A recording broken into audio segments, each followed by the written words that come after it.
Good morning, everyone, again, and we will be studying from the book Selections from Likutei Sichos. We're going to study it for the portion of Chayei Sara, I believe the second or the third Sicha about the uniqueness of Eliezer, the slave, the servant of Abraham.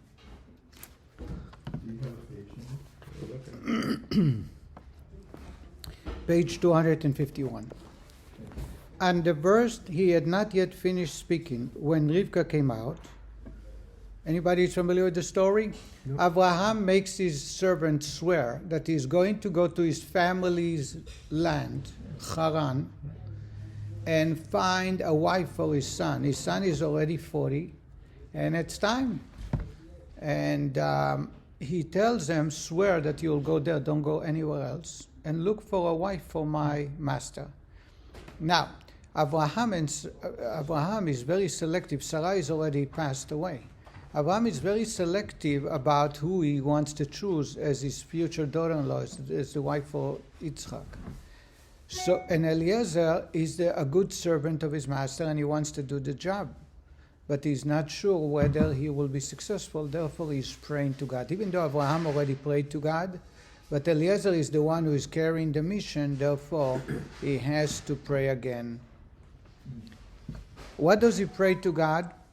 He wants God to help him know that he picked the right one. How will he know? He is going to ask a girl to water him, to provide water for him, and she will be kind enough to provide water for him without hesitation. It is the girl that is appropriate for his master's son. The Torah tells us, "Vayhi hu terem chila ledaber," and it happened before he completed his prayer, and Rivka appears. And actually he asked her for water, and she said, not only for you, but for you camels. And everybody knows camels will tell you that camels drink a lot. They are the sheep of the desert, and they can go on for days without drinking. So when they do drink, they really consume a lot of water. And she actually, a little girl, is drawing water to feed, to give water for the camels as well as the men, Eliezer and his men. He was very excited, and the rest is history. Her name is Rivka. But the uniqueness of the fact that before he completed praying, the answer was there. There was no time lapse. And he didn't even have to finish asking, is very, very unusual. And here is the Medrash. The Medrash cites the statement of Rabbi Shimon Bar Yochai. It's very important to know that there is Rabbi Shimon Bar Yochai is the author of the Zohar. It's very important. We don't have time to get into it, but the author is very connected with that statement. Rabbi Shimon Bar Yochai said, 3 righteous individuals had their prayers answered directly upon speaking. Abraham's servant Eliezer, Moshe, and Shlomo. There were 3 in history when they asked God for something, and their answer came immediately as they concluded praying. Eliezer, the first one in history, as it is written, he had not yet finished speaking when Rivka came out in this week's portion. Moshe, as it is written, as he finished speaking all these words, the ground split asunder. Anybody familiar with that story? Well, Korach rebelled against Moshe, and he says, everybody is holy, why you rise above everybody else?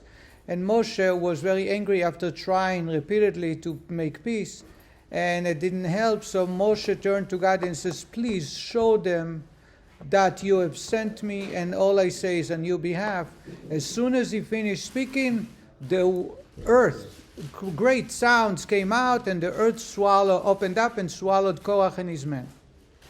And the third one is Shlomo, King Solomon. That's King Solomon, as it is written, as Shlomo finished praying to God, fire descended from heaven. He was asking for doing the dedication of the first temple. The first time they built a permanent building, They dedicated it just before Yom Kippur, and they were expecting a fire to come down, and nothing happened. And then Shlomo opened up his mouth and started praying. He's a young man.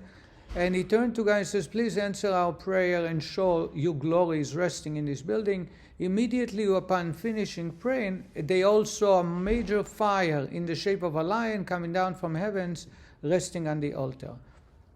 So these are three individuals that in the same club. All of them, when they asked for something, God responded and replied immediately. From a straightforward reading of the Midrash, it appears that these three were answered immediately because of their personal virtues. Since these three individuals received the identical reward, they all were answered immediately. And in particular, since the Midrash links them together by saying that three were answered directly upon speaking, it follows that all three individuals possess a common virtue. There is something special about the people that God answered their prayer immediately. As the Rabbi, explanation is called for. How is it possible to make a comparison, even with regards to a common virtue, between Eliezer, Abraham's servant, and Moshe and Shlomo? There is no way you can put Eliezer, who is a servant of Abraham. He was very righteous. By the way, according to Medrash, he is one of 10 men that didn't die, that went straight to heaven alive. Eliyahu is one of them. Eliezer is one of them. Og Melech HaBashan, some say it was the same thing. This is not the discussion here. But, continue on. It's impossible to put all three men in the same level of righteousness that therefore God answered the prayers. Indeed, the matter is even more astonishing. As the commentators point out, Eliezer's prayer were answered even more quickly than those of Moshe and Shlomo. Eliezer was answered before he had completed his prayer, whereas Moshe and Shlomo were answered after they had finished praying, as the verse states, respectively. As he finished speaking all these words, the earth opened up, and as Shlomo finished praying, the fire came down from the heaven. Apparently, Eliezer possessed an advantage over Moshe and Shlomo. The only one before he finished speaking, Rivka came out, as the Torah tells us, is greater, quicker, and a much greater level than Shlomo and Moshe. By Moshe and Shlomo, as they finished, it happened. By Eliezer, before he finished, it happened. So it's impossible to say it's about their character. Because if it's about their character, first, should not be in the same club. They don't belong together. Number two, if you explain that that's the reason, then it's impossible to say that Eliezer came before or greater than Moshe and Shlomo. An additional point needs to be understood. If the determining factor was the personal virtues of the people who prayed, why was it specifically these three, and not other righteous individuals who were singled out to be answered immediately? The Rabbi says if it's about their greatness and righteousness, surely there are plenty other righteous men. How come we don't find that their prayer is answered immediately? Jacob, King David, what's wrong with them? They were as equal as righteous, and yet we don't find that when they ask, and they ask many times, that God answered immediately. It took a while for God to answer. A question with David, when their wives and children and everybody was conquered and took away, and David was saying, will I catch him? And it was response, yes. But the answer, a response might be immediately, but there is the action did not happen immediately. Okay. Shlomo, the fire came out. Moshe, the earth opened up. Eliezer, before he finished, Rivka is here. So, these questions lead to the realization that the reason that these three individuals were answered immediately was not so much on account of their personal virtues, but who they were, primarily because of who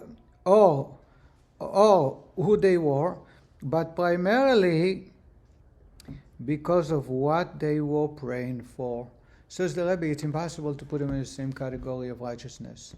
So the reason for the fact that all three were answered immediately is because of what they were asking. And that is very unique, so that it deserved or solicited God's response immediately. Accordingly, even further explanation is called for. What was so unique about the content of these three prayers that caused them to be worthy of being answered immediately? Says the Rabbi, now we need to understand what's so unique about their asking. The above questions can be resolved by focusing on the virtue of one whose prayers are answered immediately. The Rabbi now is taking us, getting into a side note, but that will help us understand another concept in Judaism very deep, and it will help us understand an answer to our question. Instead of summarizing, I want to read it because I think it's very important. Says the Rabbi,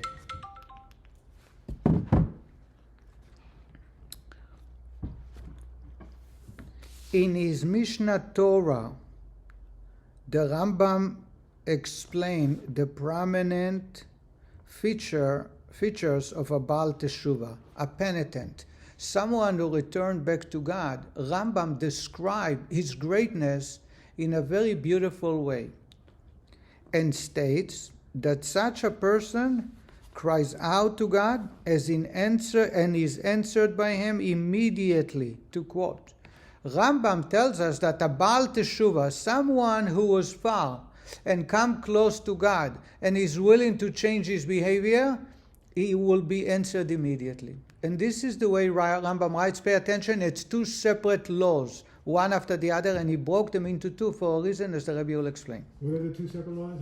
We're going to read them. Oh, okay. How exalted, this is quotation from Rambam, Maimonides, regarding the law of Teshuvah, the greatness of Baal Teshuvah. How exalted is the virtue of Teshuvah, repentance. Just yesterday, the transgressor was estranged from God, the Lord of Israel. He would cry out to God without being answered. Now he is attached to the Shekhinah, to the divine presence. He cries out to God and is answered by him immediately. In the preceding halacha, in the next section, immediately after next paragraph, Rambam states, Teshuvah brings near those who were distant. Just yesterday, this person was hateful to God, repulsive, distant from him, and abominable. Now he is beloved and desirable, close and cherished. Seemingly, the fact that the Baal Teshuvah cries out to God and is answered by him immediately comes as a result of God's regarding him as beloved and desirable, close and cherished. Why then does Rambam separate the two concepts and mention them in two discrete halachot? Why Rambam broke these two ideas? What are the two concepts? The first one, he says the man is very close to God and he's very near, and therefore when he cries, God answers immediately. Okay. The second one, God says, look at the change that takes place by a man. Yesterday the man was very far, and today he's very close to God. Isn't it the same concept? Should be. It sounds like the same concept. So why is he breaking them into two? Concepts? Why Rambam? Ask the Rambam. Rambam breaks it into two separate halachot. It sounds like he's saying the same thing in two different Yes, of course. So I don't see two concepts. That's what I'm trying to say. Okay. I'm going to read again. The first halacha, he says, Teshuvah brings near those who were distant. Just yesterday, this person was hateful to God, repulsive, distant from him, and abominable. Now is beloved and desirable, close and cherished. That's the second halacha. Is that clear? Does it say that he is calling and he's being answered immediately? Nothing. That he was far and now he's close. Do you understand that? Yes, but I Now- understand what they say now- it's two distinct things. No, this is not two distinct. This is one thing. Okay. Now let's read the first halacha beforehand, or which appears afterwards.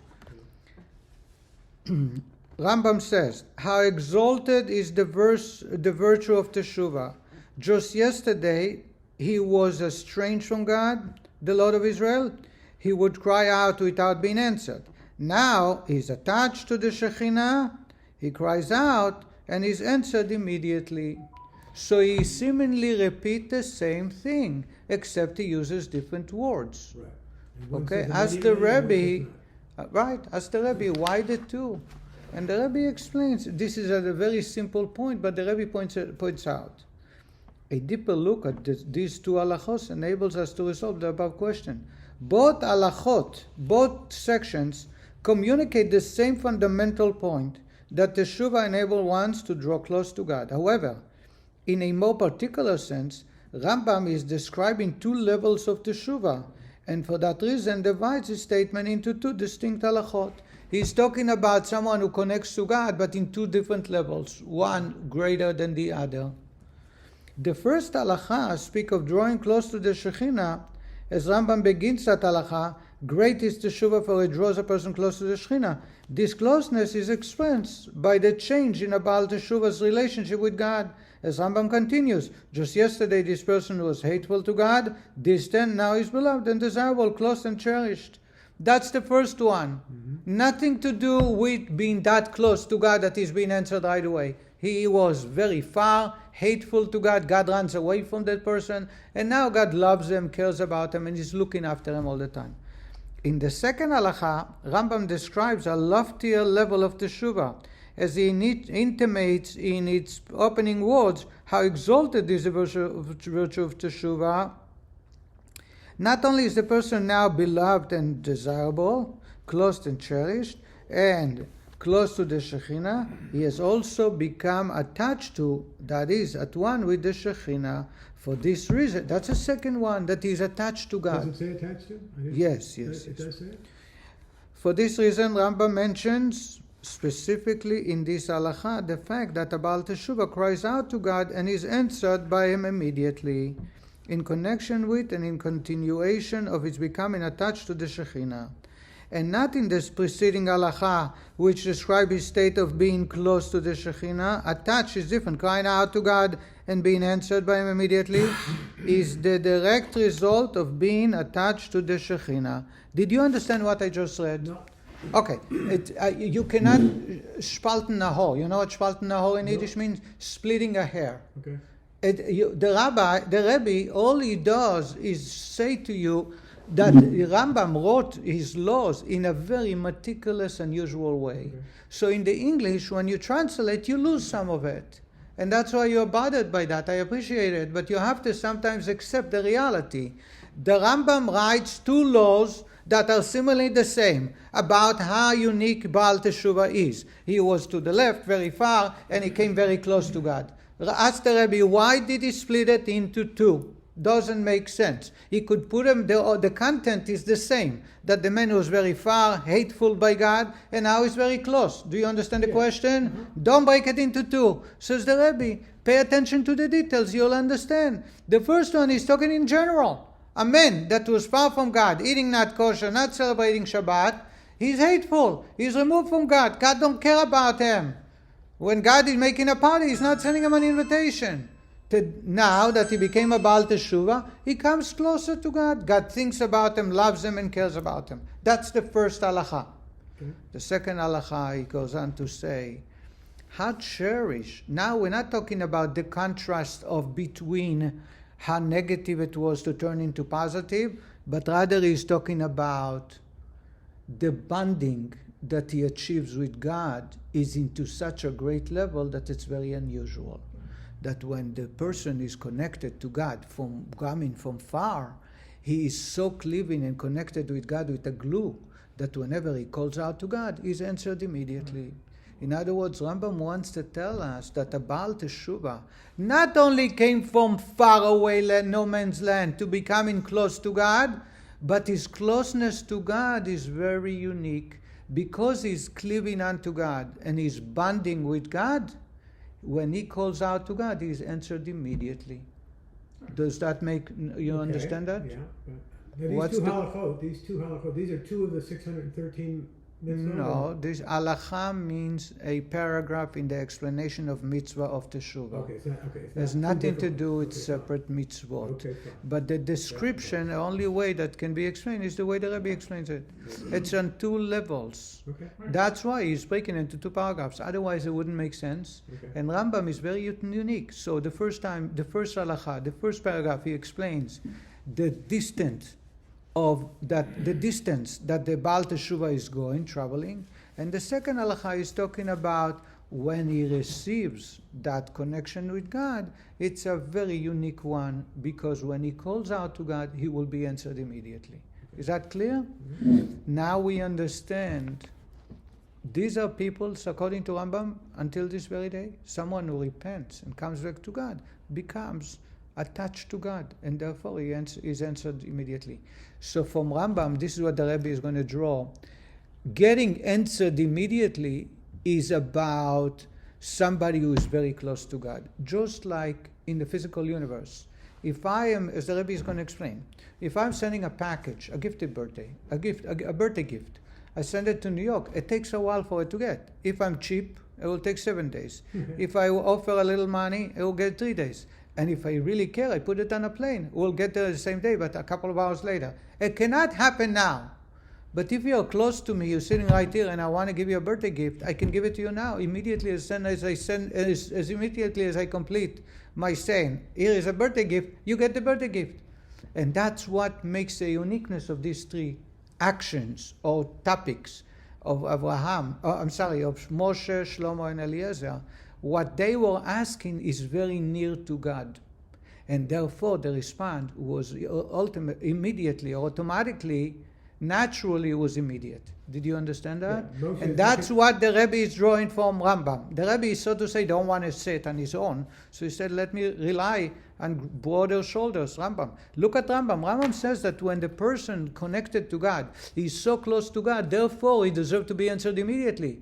Meaning, just like a physical distance, when a person is very near God, his request is answered immediately. So are the three people that were answered according to Medrash, as we know in the Torah, answered immediately. It's because of what they asked is very near to God, and therefore it's close to God. If it's close to God, the response has to come immediately. It doesn't take time. Do you understand?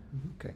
Now let's see what, as the Rabbi plays out, I'm going to read it as quick as I can because I want to cover this topic.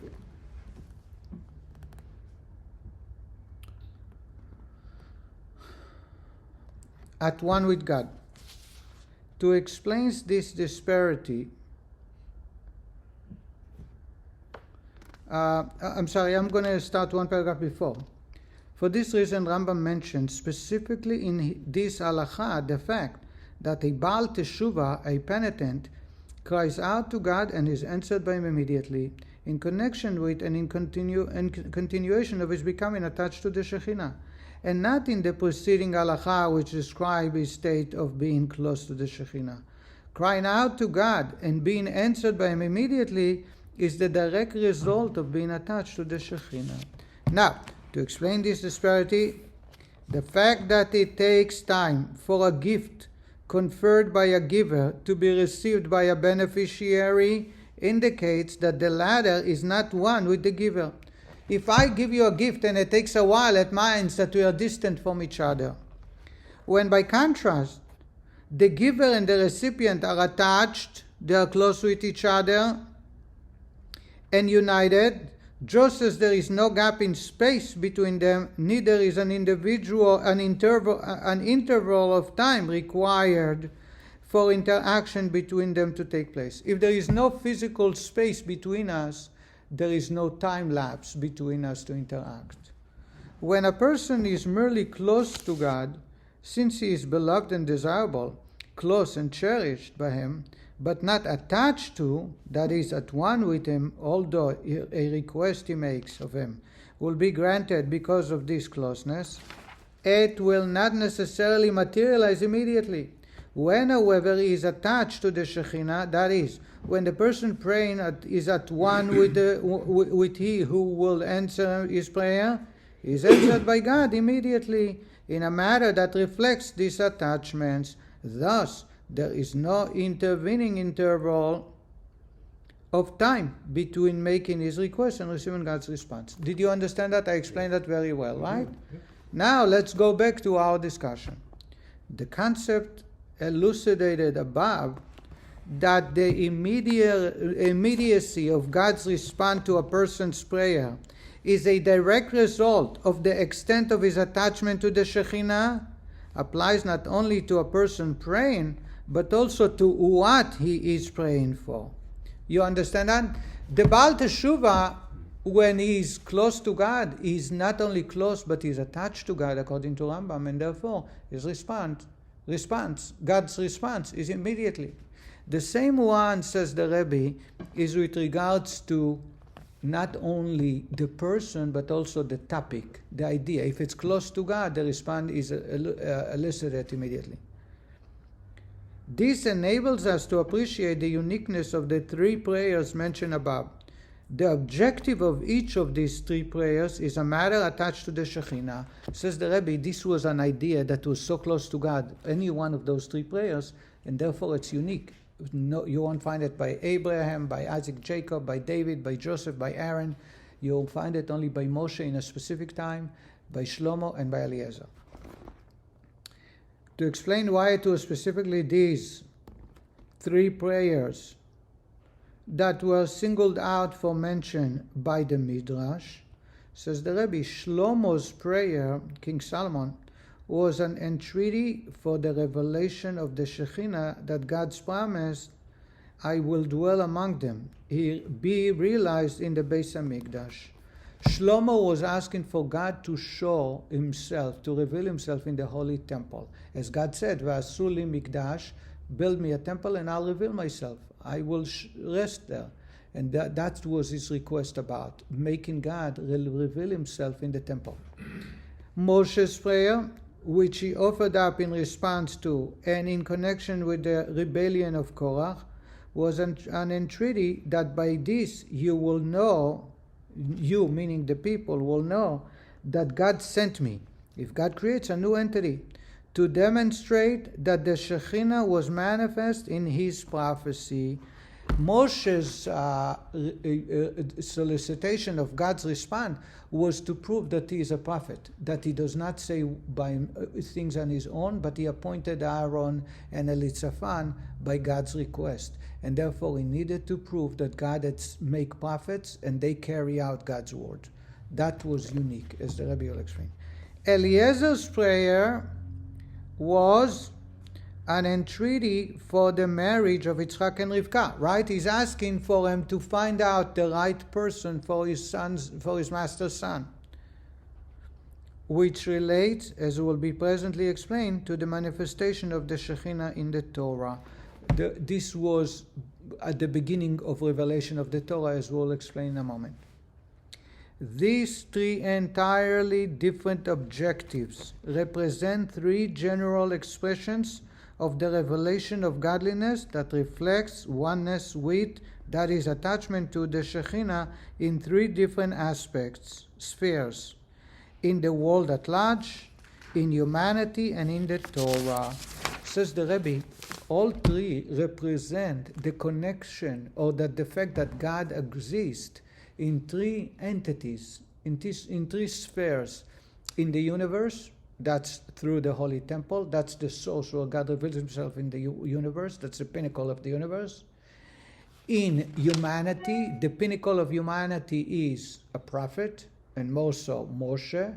So he is representing humanity and God's connection. And in the Torah, as we'll discover, is far greater than all three. And that's represented by Eliezer. We will soon see that the marriage of Yitzchak and Rivka is what Torah is all about. And therefore, as we'll discover also, before he even finishes speaking, because Torah is much far greater than all the other two. Did you understand? Let's continue. The revelation of, I am going to read very quick the first two, the world and a prophet. However, those two, the Rebbe goes on to many details, as the Rebbe always, because there's so much to be learned. But we are very limited in time. I want to get to Eliezer, to the Torah, because to me the Torah, as we read the Torah before we even finish speaking, in other words, it's far greater unity with God than the other two. The revelation of godliness that has manifested itself in the world at large, in a matter of oneness, was the revelation of the Shekhinah in the Beit HaMikdash. This manifestation of godliness in the Beis HaMikdash took place in a manner whereby the physical place itself became one with godliness. It was evident, even to the human eye, that the actual physical place was batel, and batel means nullified, non-existence, to transcendent godliness, to such an extent that transcendent godliness was actually manifest in the physical place. As our sages states, in this regards, the place in which the ark was situated was not included in the measure of the Holy of Holies. Although there were 10 cubits from each of its walls to any given side of the ark, and the ark itself measured 1.5 by 2.5 cubits, the entire area of the Holy of Holies was only 20 cubits by 20 cubits. There were physical miracles in the temple. God manifested itself in the universe in the Holy Temple. Where did we see it? As we'll discover, maybe get later, there were 10 miracles that existed in the temple every single day to the naked eye. Another way of doing it, the Holy of Holies measured 20 by 20 cubits. A cubit is about 1.5 feet. So it's about 30 by 30. Now, the ark, the Holy Ark, was 2.5 cubits by 1.5. Okay. It was a rectangular. If you measure from any corner or any wall, from any wall to the ark, you will find 10 cubits. Okay. And from the other side, you'll find 10 cubits. Does it make sense that the entire room is 20 cubits? No. It should be 22.5. Okay. And on the width, it should be 21.5. Right. Yet, it will always be 20 by 20. Okay. It was impossible, it's illogical to describe the way the ark took space. And the Talmud tells us, the Torah teaches us, Makom Aaron, the space of the ark, Aaron is ark, Eino Mina Midah, does not take any space. So you go from here to the wall is 20 cubits. You go from here to here, it's 10 cubits. From here to here, it's 10 cubits. What happened to this? It wouldn't take measurements.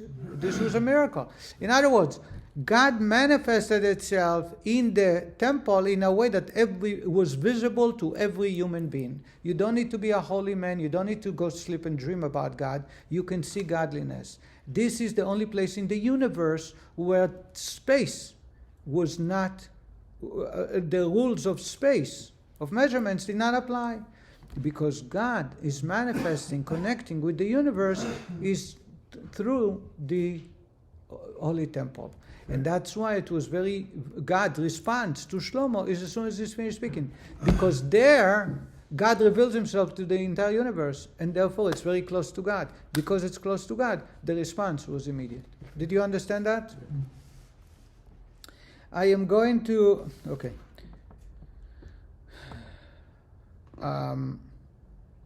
Let's continue to the next one. I'm going to skip a paragraph because otherwise we're not going to finish. The overt manifestation of the Shekhinah in humanity. So the first sphere is the universe.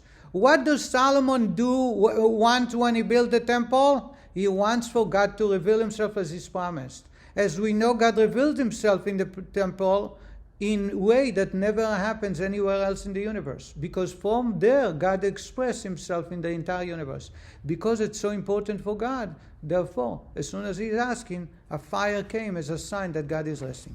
Now let's talk about the second sphere, humanity. The overt manifestation of the Shekhinah to humanity in a matter in which man becomes one with God comes through the prophecy, through which God revealed his secrets to his servants, the prophets. This revelation is of essential consequence, as Rambam states. It is one of the foundation of our faith, known to know that God communicates by prophecy through man. Anybody who's been to the JLI last night, number 8 of the foundations of the Judaism, the 13 foundations, the principles of faith, one of them is God will reveal himself through prophets, as is equal as believing that God gave us a Torah. Why? Because God must communicate. We must have a relationship with God, and it's done through communication, not a one way, not we communicate to God by prayer. God communicates back with us. And God communicates back to us through prophecy. So prophecy is the one God chose from all humanity to connect with us. And that sphere, prophecy is the greatest. And therefore it's very close to God, as we see that Moshe represents prophecy to the highest degree, and therefore when he wants, so I'm skipping the text, I'm going to say to you by heart. Says the Rabbi, Moshe did not want to prove to Korach and the Jewish people that Aaron's appointment is the correct one and what Moshe does is the right way. Moshe wanted to prove a whole different point. He wanted to prove them that God will speak to prophets. Korach was denying Moshe's greatness, saying that we are all holy. Moshe comes and says, if God will create a unique creation to destroy you, it is a sign that God has chosen men to reveal himself through them, prophecy. And therefore, it's very close to God, because God wants to know that he communicates with us. Yesterday at class, we spoke about that prophecy to individuals exists even today, because prophecy is an utmost, a must be. And therefore, we find that even though Moshe is asking for God for a unique punishment for Korach, it was just about the proof that prophecy exists. And therefore, immediately God answers. The Rebbe now goes on to the third one. The third one is the Torah. And the Rebbe points out, we're not going to get to it, so I want to share with you because it's very beautiful. The Rebbe says the first two don't always are existing. And it's not the same level. The temple, there was a time that there was no temple.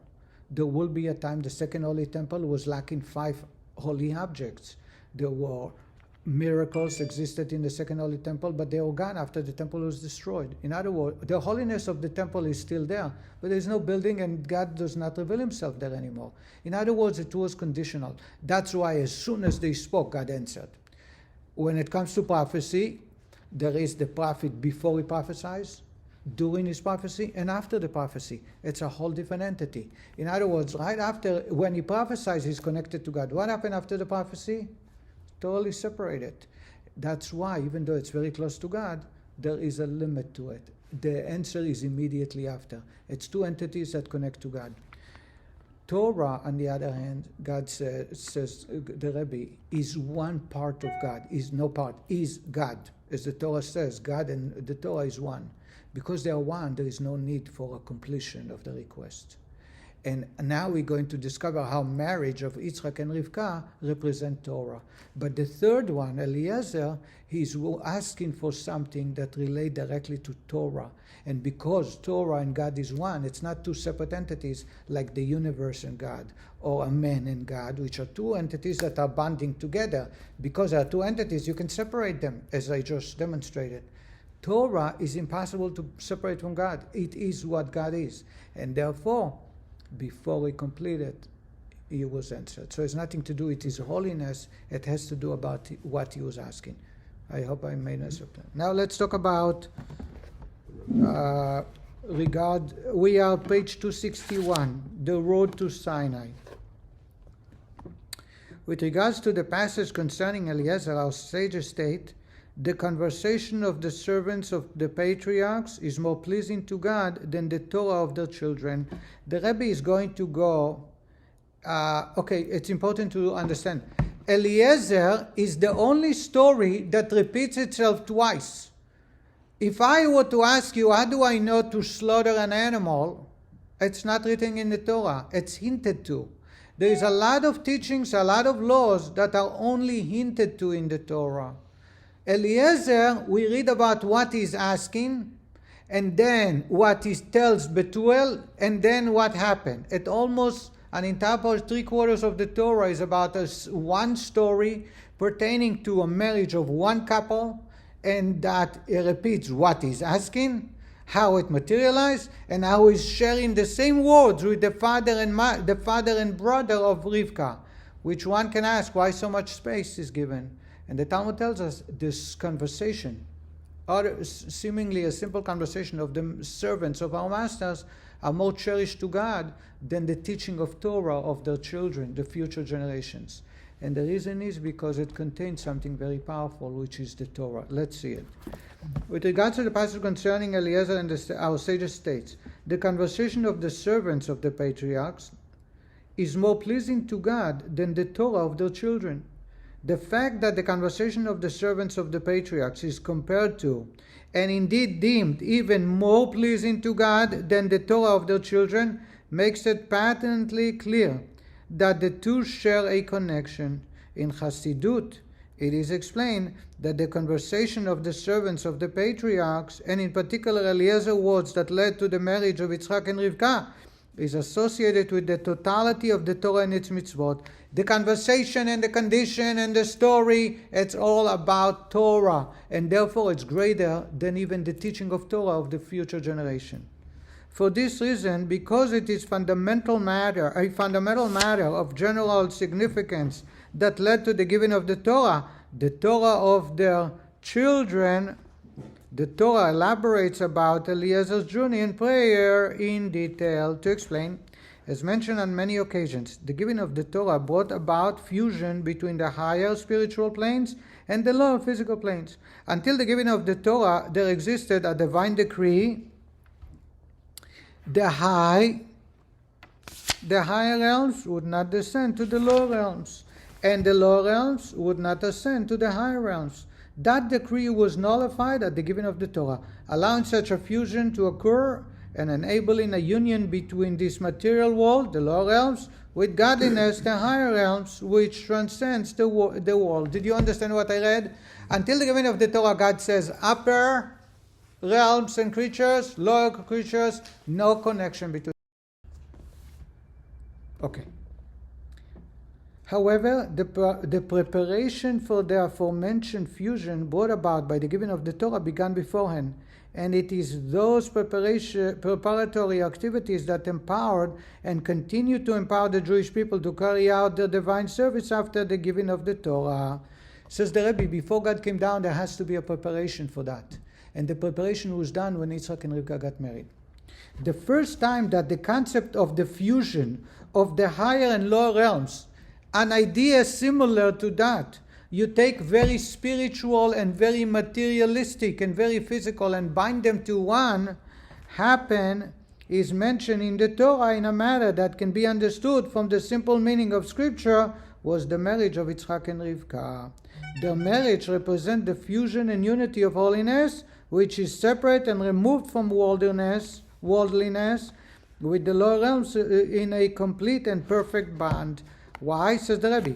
When Yitzchak married, aside from being Abraham's son, having been circumcised when 8 days old, and having received lofty influence from Abraham, he was a sacrifice, all that, he had already undergone the challenge of the Akedah, of the binding on the altar, and responded with self-sacrifices, as a result of which he was elevated and sanctified to such a lofty level that he became a perfect burnt offering, the ultimate in holiness. Nobody reached such great holiness. He has a father, mother, Abraham and Sara. He was circumcised at 8 days old. He was a sacrifice. To be a sacrifice, the animal must be very, very clean, very pure. All that. That's why God forbade him from living the Holy Land. He was a burnt offering. He was a complete holy person, the holiest you can reach in this universe. Rivka, by contrast, but when you look at Rivka, was the daughter of Bethuel, the sister of Lavan, from Padan Aram. Just the father, the brother, and the location. From the diaspora, and concerning Yitzchak, it was said the diaspora does not befit you. God says to him, do not leave the Holy Land. Accordingly, it is understood that Eliezer's mission to take Rivka from her place, Padan Aram, in the diaspora, as a wife for Yitzchak, the perfect burnt offering, so that he could cling to his wife and become one flesh, represent an ascent to the highest possible order. The Rabbi goes on to say, by Abraham it didn't exist. He got married before he entered the Holy Land, before he knew God. The only marriage, the first marriage, and the only marriage mentioned in the 5 books of Moses is Yitzchak and Rivka. You don't read about Adam getting married. You don't read about Noah. Don't read about Abraham. You don't read about Jacob. No. It says he married this Sara, who was his wife. But the process by finding her and marrying her, here we read about how he finds her, what he was looking for, the shidduch, how he meets her the first time, he brings her to the tent. You don't find that in anyone. Says the Rabbi, because Yitzchak and Rivka represent Torah. What's the purpose of Torah? to unite the world with God, to bring physical to material, material to spiritual. It was started at the time when Yitzchak marries Rivka. Yitzchak is the loftiest of all men. Rivka is the lowest of all. And the goal of Eliezer as the Shadchan is to bind them together, make them one flesh. That represents what Torah is about. Because, we don't have the time, but I showed before, the Torah is part of God. It's not close to God like the Baal Teshuvah, who is close to God and is answered immediately. It's not like the world, which is very close to God, or the Holy Temple, who is very close to God, that He reveals Himself there.